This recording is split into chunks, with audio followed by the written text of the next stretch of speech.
اعوذ باللہ من الشیطان الرجیم بسم اللہ الرحمن الرحیم۔ دوستو، اس ویڈیو میں حضرت زکریا علیہ السلام سے متعلق تمام واقعہ بیان کیا جائے گا۔ تو نئے آنے والے دوستوں سے گزارش ہے کہ جنہوں نے ابھی تک ہمارے چینل کو سبسکرائب نہیں کیا وہ سبسکرائب کر کے بیل آئیکن کے بٹن کو ضرور پریس کر دیں، اور ویڈیو اچھی لگے تو لائک کمنٹ کر کے اور شیئر کر کے ہماری حوصلہ افزائی ضرور کیجیے گا۔ حضرت زکریا علیہ السلام اللہ کے برگزیدہ نبی تھے۔ آپ علیہ السلام کا تعلق حضرت ابراہیم علیہ السلام کی نسل سے تھا۔ کبھی ایسا بھی ہوتا ہے کہ جو بات انسان کے وہم و گمان میں یا اس کے اختیار میں نہیں ہوتی وہ قدرت خداوندی سے ہو جاتی ہے۔ اللہ ہر شے پر قادر ہے۔ وہ مردے کو زندہ کرتا ہے اور زندہ کو مردہ۔ حضرت زکریا علیہ السلام کے ساتھ جو واقعہ پیش آیا وہ کچھ اسی طرح کا ہے۔ حضرت زکریا علیہ السلام اللہ کے نبی تھے۔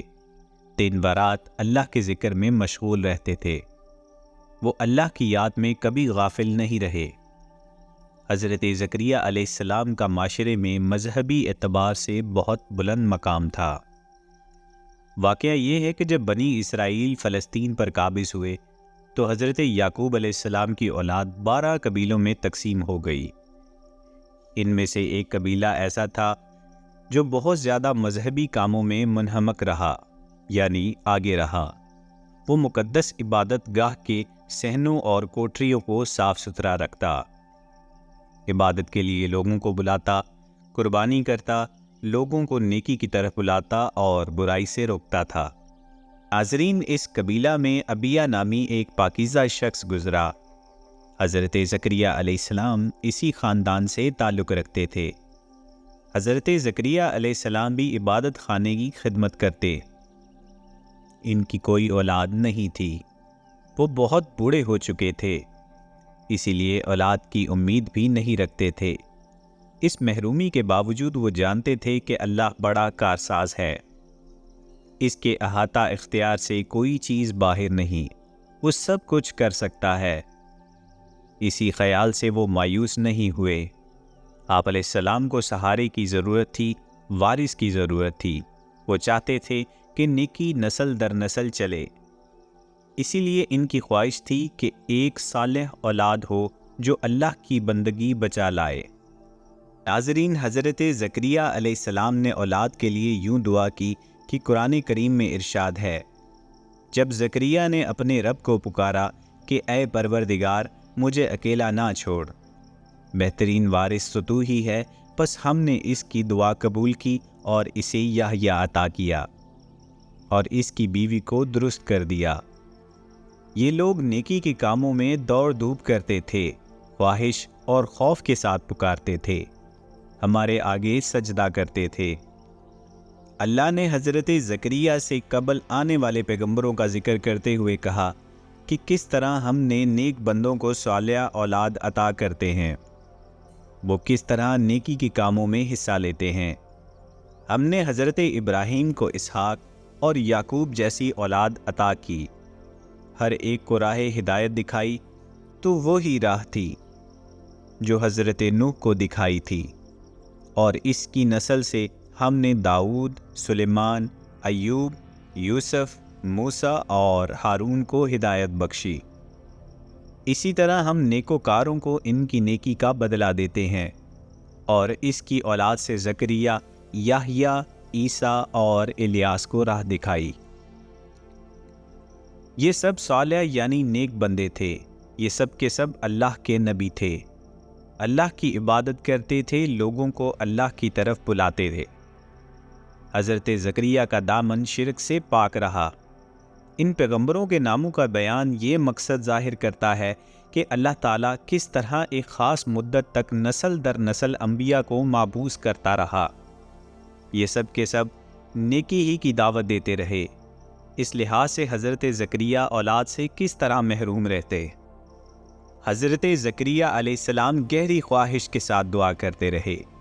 اللہ تعالیٰ نے آپ علیہ السلام کی دعا سن لی، اور بشارت ہوتی ہے کہ اے زکریا ہم تجھے لڑکے کی بشارت دیتے ہیں جس کا نام یحییٰ ہوگا۔ عرض کیا اے پروردگار میرے ہاں کیسے بیٹا ہوگا جبکہ میری بیوی بانجھ ہے اور میں بوڑھا اور کمزور ہو چکا ہوں؟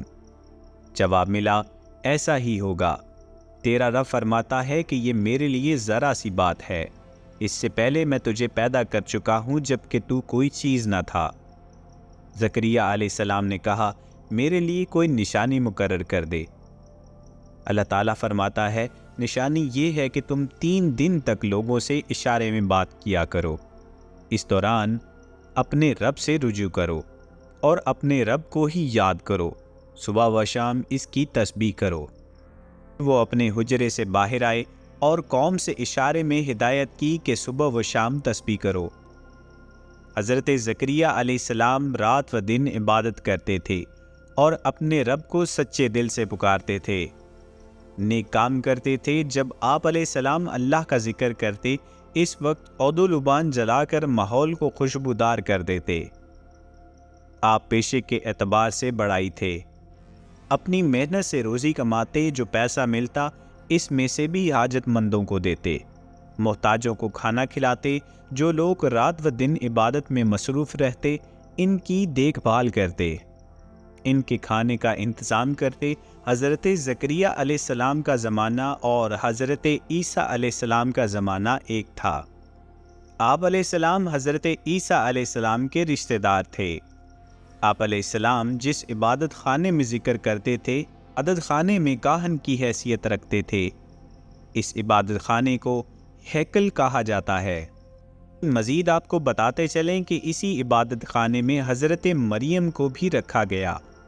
تمام کاہنوں کی خواہش تھی کہ مریم کی دیکھ بھال کی ذمہ داری انہیں ملے۔ چونکہ حضرت زکریا علیہ السلام نے مریم کی دیکھ بھال اور ان کا ہر طرح سے خیال رکھنے کی حامی بھری تھی، اس لیے مریم کو ان کی کفالت میں دیا گیا۔ آپ علیہ السلام نے مریم کو اپنی سرپرستی میں لے لیا۔ حضرت زکریا علیہ السلام کی دعا قبول ہوئی۔ حضرت زکریا علیہ السلام کی پکار کے جواب میں فرشتے نے آواز دی، جب آپ علیہ السلام حجرے میں عبادت میں مصروف تھے، اللہ تجھے یحییٰ کی خوشخبری دیتا ہے کہ وہ اللہ کی طرف سے ایک فرمان کی تصدیق کرنے والا بن کر آئے گا، وہ بزرگ ہوگا اور وہ صالحین میں شمار کیا جائے گا۔